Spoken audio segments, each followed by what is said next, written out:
Hello friends, I welcome you in lecture number 13 on hypothesis testing. In this lecture, we will discuss two sample t-tests in the case of unequal population variances. So far we have discussed two sample t-tests in the case of equal population variances, and we have seen how we can apply two sample t-test to compare two population means. But suppose population variances are not equal, then we cannot apply pooled variance test, which we have done in earlier 2 or 3 lectures. So for applying pooled variance t-test, we require this assumption that population variances are equal. But if population variances are not equal, then we cannot apply pooled variance t-test. In that case, we have different t-statistic. So we are going to discuss how to apply two sample t-test in this situation. So there are many situations in which we cannot assume that the unknown variances sigma 1 square and sigma 2 square are equal. So for this type of situation, there is no exact t-statistic available for testing null hypothesis mu1 equal to mu2. In this case, however, an approximate result can be applied. So what is t-statistic? For the difference in means if we have unequal variances. So here the t-statistic formula is also simple. We have to write t equal to x bar minus y bar divided by square root of variance of first sample divided by sample size plus variance of second sample divided by sample size, and of course here we will write mu1 minus mu2. If we have unequal population variances which are unknown, then we will use this t-statistic, and this we will denote by t dash to distinguish it from the earlier case of equal population variances. So if we have unequal unknown population variances, then the random variable defined by this formula is also a t distributed random variable, and here we have to remember the formula for degrees of freedom. What will be the degrees of freedom if we apply this t dash statistic? If we want to use this t statistic for the case of unequal variances, then you have to remember this big formula for finding degrees of freedom. It is given by s1 square over n1 plus s2 square over n2 square of this divided by 1 over n1 minus 1 into square of this first term. First term in this bracket in the numerator is s1 square over n1. So we are considering square of this first term. Similarly, same thing for another sample, 1 over n2 minus 1 s2 square over n2 whole square. This is called estimated degrees of freedom for t-statistic in the case of unequal variances. So we will be given all these values, sample size and sample variances, and using this formula we have to find out estimated degrees of freedom, and we will use t table with these estimated degrees of freedom. Remaining process is same which we are applying for every hypothesis testing procedure. One thing we will note down is, suppose our answer is say 11.62, then we will round down to the nearest integer. Here I have 11.62, so I will not round up, I will round down, that is I will consider 11 degrees of freedom if I have 11.62. So we will remember this formula for estimated degrees of freedom and this formula for t statistic, and this we will apply in the case of unequal variances. So that I have written here. All the assumptions are required. We require that both the samples are random samples, they are independent, and the populations from which we are drawing the samples are normal. So those conditions are always there, and sample sizes are small, that is n1 and n2 both are less than 30, and population standard deviations are unequal. Then in this case, this t dash given by x bar minus y bar minus mu1 minus mu2 over square root of s1 square over n1 plus s2 square over n2 is approximately distributed as a t random variable with estimated degrees of freedom. And the formula for estimated degrees of freedom is this, which I just discussed. Here you can consider this as a plus b square. If you consider a equal to s1 square over n1, then it looks like this: 1 over n1 minus 1 into a square plus 1 over n2 minus 1 into b square, where a equal to s1 square over n1, b equal to s2 square over n2. So if you wish, you can remember in this way also. Otherwise it is easy to remember directly in this form also. And as I mentioned, the estimated degrees of freedom are often rounded down to an integer so as a t table can be consulted. This test, which is based on this t statistic denoted by t dash, is given name as Smith-Satterthwaite test. I don't know the exact pronunciation, but this test is also known as this Smith-Satterthwaite test. Now we have two situations: either population variances are equal and population variances are not equal. Now if it is given that population variances are equal, then we will apply that t statistic in which we are using pooled standard deviation denoted by s suffix p, and this is the t statistic: x bar minus y bar minus mu1 minus mu2.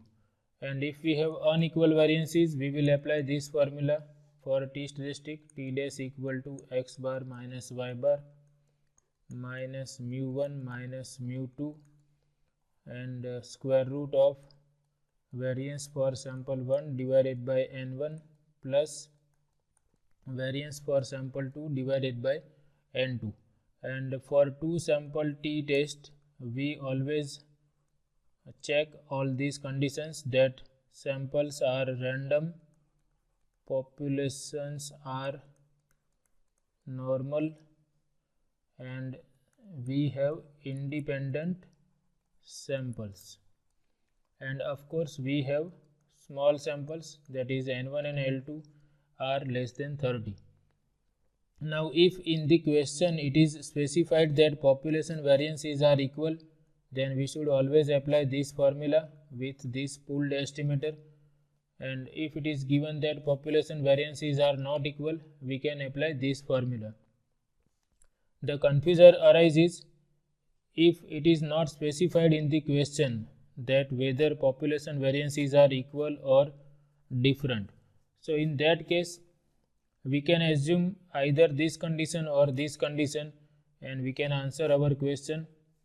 Another thing is that we are going to discuss that we can apply F test or F distribution to check whether there is a significant difference in the population variances. We have not discussed this F distribution or F test so far, that we are going to discuss in future. So using that F test, we are able to decide that whether the two population variances are equal or not. So if nothing is specified, we can apply F test and we can decide whether the given population variances are equal or not. But what you can do is, if nothing is specified, then you can assume that suppose population variances are equal, and you can answer your question with this. Suppose your question is only for 3 or 4 marks, then if you apply F test and this test, then it is not advisable, it will be a lengthy process. So if you have only 3 or 4 marks question, either you can assume that sample variances are population variances are equal, and you can go for this test to the stick, or you can assume that population variances are different, and you can apply this one. So remember these two different situations. We have two situations for two sample t-test. Either we have equal population variances, or we have different population variances, and if it is not specified, then we can apply either this or this by taking our own assumption, that we assume that population variances are equal, so we apply this t-statistic. I have discussed one question here using this assumption that population variances are different. This question was asked in GTU winter 2019 exam. Now this same question I have answered in lecture number 11 using pooled variance t-test, or by assuming that two population variances are equal. I have answered this same question in lecture number 11. If you have not seen that lecture, you can watch lecture number 11 for this same question. And in this lecture, I am going to answer this question using the assumption that we have unequal population variances. So we have different formula for t-statistic, and we will find out estimated degrees of freedom also. Okay, fine. So let's move on this question. Samples of sizes 10 and 14 were taken from normal populations. It is given that populations are normal with standard deviations 3.5 and 5.2. The sample means were found to be 20.3 and 18.6. Test whether the means of two populations are the same at 5% level. So first we write down given information. Suppose variable for population 1 is capital X, for population 2 is capital Y. And this is the sample size of sample 1 from population 1. This is sample standard deviation for first population. This is sample mean for first population. Same thing for second sample. So we are given sample sizes, sample standard deviations, and sample means. Now we are not going to apply pooled variance t-test. This we have done in lecture number 11 for the same question. Now here we assume that we have unequal population variances. Also we have to assume that samples are independent, they are random, and here sample sizes are small, less than 30. So we can apply two sample t-test. N1 is less than 30, N2 is less than 30, that means samples are small. It is given that populations are normal, that condition is also required. It is not given that samples are independent, so we assume that samples are random and independent. Without these conditions, we cannot apply two sample t-test. So whatever is not given, we can assume that, suppose this is our assumption of independent and random samples.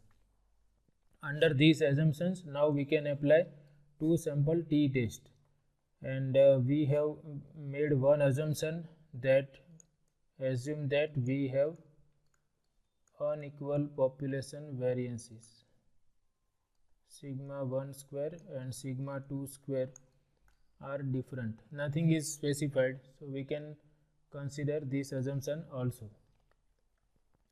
We want to check whether the means of two populations are same or not at 5% level of significance.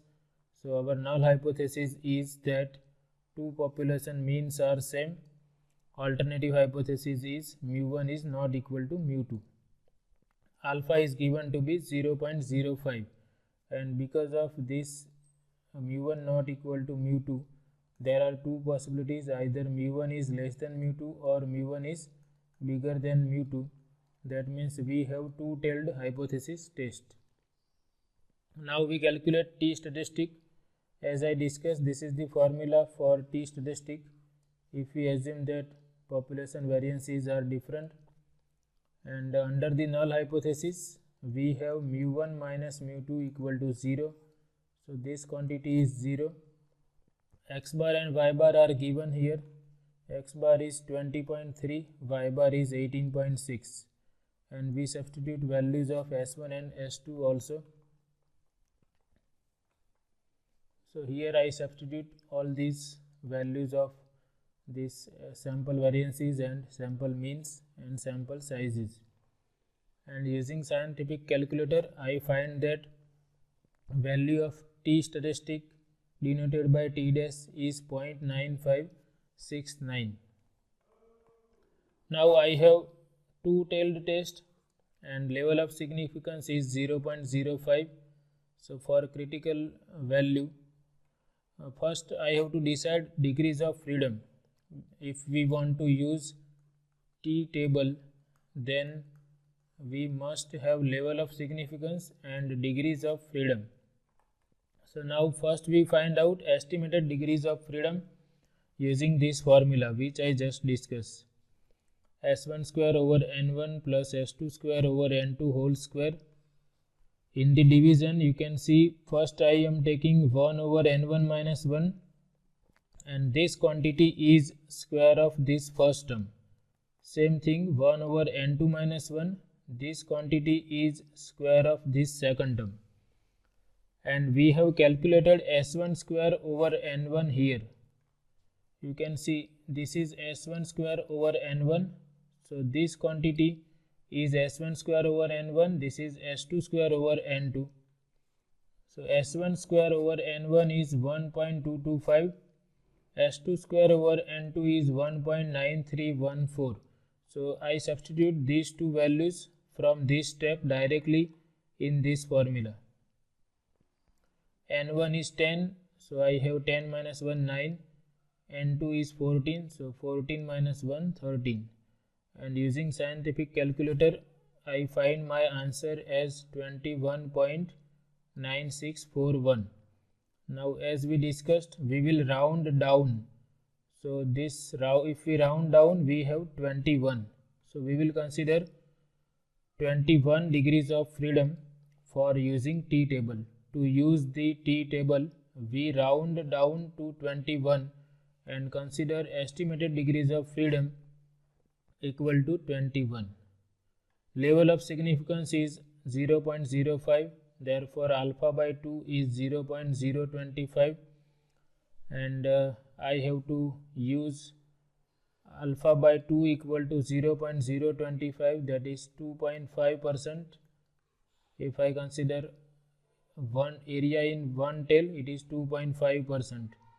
Area in both the tails is 5%, and degrees of freedom we will use as 21. So now we use t table to find out that critical value of t. So just a minute, let me open in some another format. I am using PDF annotator. Okay, these are the values, critical values of t. Our level is 2.5% for one tail test, and it is equivalently 5% for two tail test. And we have to look under 21 degrees of freedom. So we will go down in this column until we reach at 21 degrees of freedom. So up to this I have 20, and you can see this is 21 degrees of freedom. So critical value of t is 2.08. We have t suffix 0.025 with 21 degrees of freedom equal to 2.080 or 2.08. That I have written here from T table we find that T suffix 0.025 is 2.080 for 21 degrees of freedom. And you can see, if you remember, we know that graph of T distribution looks like bell-shaped symmetric curve, and we have area in both the tails is 2.5% or 0.025. So these two shaded regions are rejection region. This is T suffix 0.025, and due to symmetry this is negative of 0.025. This value is 2.080, so this value is minus 2.080, and this value is 0. Now what is value of statistic which we have calculated? It is 0.9569. 0.9569 means it is somewhere here. This is 0.9569, and we know that area to the right of critical value and here to the left of critical value are rejection regions, and the area between these two critical values is non-rejection region. Therefore we can say that calculated value of T dash is less than critical value of T, and therefore we are in non-rejection region. That means we fail to reject null hypothesis.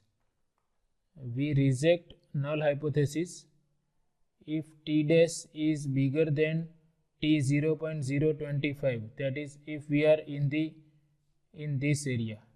T dash is greater than 0.025 means if we are on this part, and if T dash is less than minus T 0.025, then we reject H0. We reject H0 if T dash is bigger than T 0.025 or T dash is less than minus T 0.025. Now here T dash which we have calculated is 0.9569, which is smaller than 2.080, which is value of this T at 0.025. Therefore we fail to reject the null hypothesis, and the null hypothesis is that two population means are equal, and we fail to reject null hypothesis. Therefore we conclude that the means of the population are the same. So here what is new thing is we are assuming that we have unequal population variances. Therefore we have different formula for test statistic, and we have different formula for estimated degrees of freedom. Now I have discussed this question using the situation of equal population variances in lecture number 11 also, and in that lecture also our conclusion is same, we fail to reject null hypothesis. So you can compare both the lectures, and that is your decision which test you want to apply if nothing is specified in the question. If they specify that assume that population variances are equal, then you must use that formula for T statistic, which is based on pooled standard deviation 1 over n1 plus 1 over n2, and here x bar minus y bar minus mu1 minus mu2. We will use this T statistic in the case of equal population variances, and for unequal population variances we will use this T statistic. For equal population variances, degrees of freedom will be equal to n1 plus n2 minus 2, but for unequal population variances we have this big expression for estimated degrees of freedom. So in this way we can understand both the situations for two sample T test, equal population variances and unequal population variances. So this is all about this session. I hope you like it. If you have any questions, you can ask in the comment section. Thanks for watching.